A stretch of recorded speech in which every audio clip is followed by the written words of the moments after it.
बताइए आप। नौजवान क्यों सड़कों पर, शहजाद आप बताइए, फिर मैं आऊंगा अलका जी। नौजवान क्यों सड़कों पर उतरे हुए? सत्याग्रह सिर्फ कांग्रेस पार्टी का नहीं है, जो आर्मी एस्पिरेंट्स हैं वो भी सड़कों पर उतरे हैं, उन लोगों ने भी विरोध प्रदर्शन किया है। देखिए सड़कों पर कौन उतरे हैं? वो आरजेडी मानसिकता, रेल जलाओ दंगा करो मानसिकता, एसपी मानसिकता, संपत्ति फूको मानसिकता, एआईसीसी मानसिकता, एनआरकी इनको चाहिए कमिटी वाली मानसिकता उतरे हैं। अरे सुनिए ना, अब सुन लीजिए, एमआईएम किसान भी बन जाती है, सेना में भी चली जाती है। जो लोग जो अमन जी, एमआईएम की डिमांड थी कि सेना में कितने हिंदू है कितने मुसलमान है इसका हेड काउंट हो। जो लोग सेना को भी हिंदू मुस्लिम में बांटना चाह रहे थे, आज सेना की भलाई की बात करते हैं। जो लोग हिंदू मुसलमान में बांटना चाह रहे हैं, सुन लीजिए मुमताज जी बीच में ना बोले। देखिए ऐसा है कि एक के हाथ में कम्युनल विक्टिम कार्ड है, एक के हाथ में गांधी परिवार का विक्टिम कार्ड है। दोनों को पूछिए आज जो भी कार्रवाई हुई दंगाइयों पर, तो सुप्रीम कोर्ट में एक एक करके दंगाइयों पर जो भी कार्रवाई हुई, ये कपिल सिब्बल, ये पूरी मंडली लॉबी गई थी कि ओ केवल मुसलमानों पर कार्रवाई हुई। क्या कहा गया सुप्रीम कोर्ट के द्वारा? बताइए, आंकड़े देखे तो सभी लोगों पर कार्रवाई हुई बिना कोई धर्म देखकर, तो क्यों उस पर मुस्लिम विक्टिमहुड का? दूसरी बात, ये जो गांधी परिवार के भ्रष्टाचार बचाओ आंदोलन में आए हैं, इनसे पूछिए, हाई कोर्ट सुप्रीम कोर्ट दोनों जगह रिलीफ नहीं मिला। आप कोर्ट से जाकर रिलीफ ले आइए। इतने वर्षों में ईडी के इस केस में और बाकी केस में कोई रिलीफ नहीं मिला, तो सड़कों पर उतरेंगे, हुड़दंग मचाएंगे, दंगा करेंगे, आग लगाएंगे, पुलिस वाले को असम में पीटेंगे, पुलिस वाले को हैदराबाद में पीटेंगे और कहेंगे फिर ये सत्याग्रह है। ये हत्याग्रह। मैं एक ही सवाल पूछना चाहता हूं अलका जी, क्योंकि हमारे सम्मानित है, हम उनसे बहुत सीखते हैं। मैं अलका जी आपसे पूछ रहा हूं कि थूकना नहीं, आप अभी गूगल कर दिए हैं तो अच्छी बात है। अच्छा है, गूगल कर दिया है। बेनकाब क्यों कर रहे हैं आप? गूगल करने के बाद बेनकाब कीजिए। पर मुझे बताइए, ये थूकना भी सत्याग्रह होता है क्या? के साथ गद्दारी की, वो हमारे परमवीर चक्र से सम्मानित कैप्टन भान सिंह का अपमान कर रहे हैं। ये मैं गूगल कर रही थी, उनका ट्विटर हैंडल, उन्होंने ट्वीट किया है, कैप्टन भान सिंह कौन है? परमवीर चक्र से सम्मानित। ये उन्हें जिहादी बता रहे हैं, ये उन्हें आतंकी बता रहे हैं, ये उन्हें बता रहे हैं दंगाई है। ये देश में जो हो रहा है अपमान। सुनिए, कैप्टन मैंने जिहादी कब कहा? ये बताइए अलका जी, एक सेकंड। मैंने इस पूरी डिबेट में जिहादी शब्द नहीं इस्तेमाल किया। अग्निपथ स्कीम अजीबोगरीब है ये। मतलब कि मुझे लगता है कि कानों के पर्दों पर भी असर हुआ है। Youngsters are the future of motherland. ये हमारे परम चक्र विजेता Major General JP Singh, Major General Bakshi साहब, सहगल साहब, किसी ने भी मांग नहीं की रोल बैक की। आप उस दिन हमारे साथ डिबेट में भी थी, उन्होंने कहा रोल बैक नहीं करना है इसको पूरी तरह। अच्छा मुझे एक बात बताइए, 27 तारीख को जून को जो कांग्रेस सत्याग्रह कर रही है, आप देखेंगे सेना के पूर्व जितने भी जो 1 रैंक 1 पेंशन के लिए भी लड़ रहे थे, वो आपको कांग्रेस के सत्याग्रह में आगे दिखते हुए मिलेंगे, क्योंकि वो जानते हैं अग्निपथ योजना इस देश को ही नहीं सेना को भी बर्बाद करने वाली है। कैसे? क्यों? क्योंकि कांग्रेस के समय पर पक्की नियुक्ति थी, 3 साल से नियुक्ति रुकी हुई है, 2.5 लाख पद खाली पड़े हुए हैं। 2.5 लाख। मेरे पिताजी डिफेंस से सिविल इंजीनियर रिटायर, मेरा बेटा 3 साल से खुद तैयारी कर रहा था, वो इस साल 23 साल का हो जाएगा,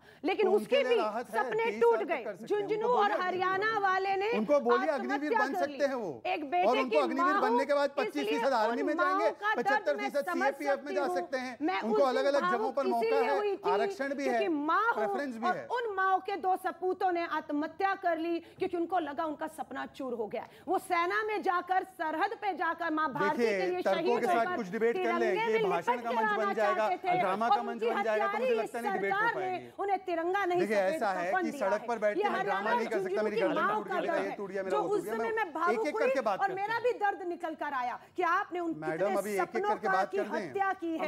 अभी भी मांग करते हैं पुरानी योजना लागू की जाए, पक्की भर्ती लागू की जाए, पार्लियामेंट बुलाया जाए, स्टेक होल्डर से चर्चा की जाए, जब सबको मंजूर हो आप कृषि कानून। अब शहजाद ठीक है, आपने बोला संसद का तानाशाही तरीके से नहीं, संसद सत्र बुलाया जाए, चर्चा की जाए, ठीक है। अब शहजाद मैंने किसी के बीच में नहीं बोला, बीच में हस्तक्षेप ना आप बोल रहे थे। नहीं, अच्छा एक काम करते अलका जी, जहां जहां ये झूठ बोलेंगे वहां लगातार बेनकाब। ये क्या, ये धमकी है क्या? सड़कों आप ऐसे बीच में बोलेंगे, वो आपके बीच में बोलेंगे। नहीं, वो नहीं बोलेंगे ना, मैं ध्यान रखूंगा। आप बीच में, एक मिनट अलका जी, एक मिनट समय तो दीजिए। अलका जी समय तो दीजिए प्लीज, शहजाद आप बोलिए, शहजाद, फिर अलका जी आप बोलिएगा। आप एक एक करके बोलेंगे, ऑडियो क्लियर जा पाएगा, वरना आपकी भी बात नहीं जा पाएगी। नहीं, ऐसे नहीं है ना, नहीं, ऐसा नहीं, ऐसा नहीं। एक मिनट, शहजाद आप बोलिए। अलका जी, शहजाद, अलका जी, क्या थूकना सत्याग्रह था क्या? फिर मैं आपसे, फिर नेता डिसूजा ने जो थूका वो सत्याग्रह था क्या? जवानों पर जो मैं माफी चाहूंगी नेता डिसूजा को, मैं आपको फिर कह रही हूँ, तस्वीर अधिकारिक रूप से दिखाऊंगी, 1 मिनट दीजिएगा। ये लीजिए तस्वीर, ये देखिए तस्वीर, ये थूकना था। निजी पार्ट्स को पुलिस ने छुआ है, ये थूकना, दिखाइए ये कंप्लेंट करिए, फिर पुलिस के खिलाफ कंप्लेंट करी क्या? फिर पुलिस के खिलाफ कंप्लेंट करी क्या? की ब्रेस्ट पर ये हमारी जो है जरीता है, पुलिस का हाथ देखिए, ये पुलिस की वर्दी में, मैं कह रही हूँ संघी है, ये पुलिस नहीं हो सकती। अलका जी, क्या कंप्लेंट की गई? क्या एफआईआर की गई? नेता एफआईआर की गई? क्या कंप्लेंट की गई? संघी पुलिस वाले का हाथ है, क्योंकि पुलिस सेना का जवान नहीं। अलका जी, सवाल, क्या कंप्लेंट, क्या अच्छा इनके साथ क्या हुआ था? रेणुका जी के साथ क्या हुआ था? ये तस्वीर बताइए। रेणुका जी के साथ क्या हुआ था? इन्होंने क्यों कानून का कॉलर पकड़ा, क्यों वर्दी पर हाथ डाला? पुलिस अगर महिला पर शारीरिक रूप से करेगी, मेरा हक है। तो आपने कंप्लेंट करी, एफआईआर करी, वो बाद में होगा, उस समय क्या होगा? कब हुई, कहां हुई? मुझे उसे पीछे धकेलना है। मैं देश की करोड़ों महिलाओं को भी कहूंगी, अगर आप पर आपके अधिकारों का, सुरक्षा का, आपके सम्मान के साथ खिलवाड़ों पर, तो फिर पुलिस का कानून का महिला पुलिस, अब शहजाद पूनावाला, अब आप बोलिए शहजाद। महिला पुलिस होगी नहीं, पुरुष पुलिस आपके गिरेबान में, आपके चरित्र पर, अमन जी देखिए, ये डिबेट बहुत वन साइड है। अब हो गया। अलका मत दीजिएगा कि आपकी अस्मिता से, आपके शरीर से, आपके निजी पार्ट तक कोई ऑडियो बंद। शहजाद देखिए, पीसीआर ऑडियो बंद रहेगा, देखिए एक-एक करके। हाँ, पहले तो मैं कहना चाहता हूं कि नेटा डिसूजा ने जिस पे थूका वो महिला सुरक्षा कर्मी थी, तो महिला सुरक्षा कर्मी ने तो उन पे कुछ नहीं किया था। अगर उनके साथ कुछ गलत हुआ भी तो उन्होंने आज तक, इतने दिन हो गए, शिकायत नहीं की। सबसे पहले तो मैं कह रहा हूं कि जहां तक चर्चा का सवाल है, कारगिल रिव्यू कमेटी में इसकी चर्चा हुई, क्या इनको कारगिल रिव्यू कमेटी पे भरोसा है या नहीं है? टीके रैना की कमेटी में चर्चा हुई 1977 में, उस पर भरोसा है कि नहीं है? तीनों आर्मी के जो हमारे सैन्य बलों के अध्यक्ष हैं उनके साथ, सीडीएस जनरल रावत के साथ कई वर्षों तक इसकी चर्चा हुई, और ये चर्चा पार्लियामेंट की जो बॉडी से उसमें भी हुई है। ये पहली बार कोई नया रिकमेंडेशन नहीं है, मैं आपको इसका प्रूफ भी देता हूँ। इसका प्रूफ ये है कि 1989 से लगातार ये चर्चा हो रही है कि हमें अपनी आर्मी को, आर्म फोर्सेस को यंगर करना है। दूसरी बात, अगर ये इतना ही गलत फैसला है तो मनीष तिवारी एक सांसद है, मेरी पार्टी से नहीं, उन्होंने खुले तरीके से समर्थन किया। क्या वो देश विरोधी है क्या? और वो उस सूबे से आते हैं, पंजाब से, जहां से बहुत सारे आर्मी के लोग आते हैं, आर्मी में भर्ती होने जाते हैं। तीसरी बात, मैं बोलता हूँ चर्चा की बात ना, अमन जी, एक बहुत इंपॉर्टेंट डॉक्यूमेंट में लाया हूँ आपके चैनल के लिए।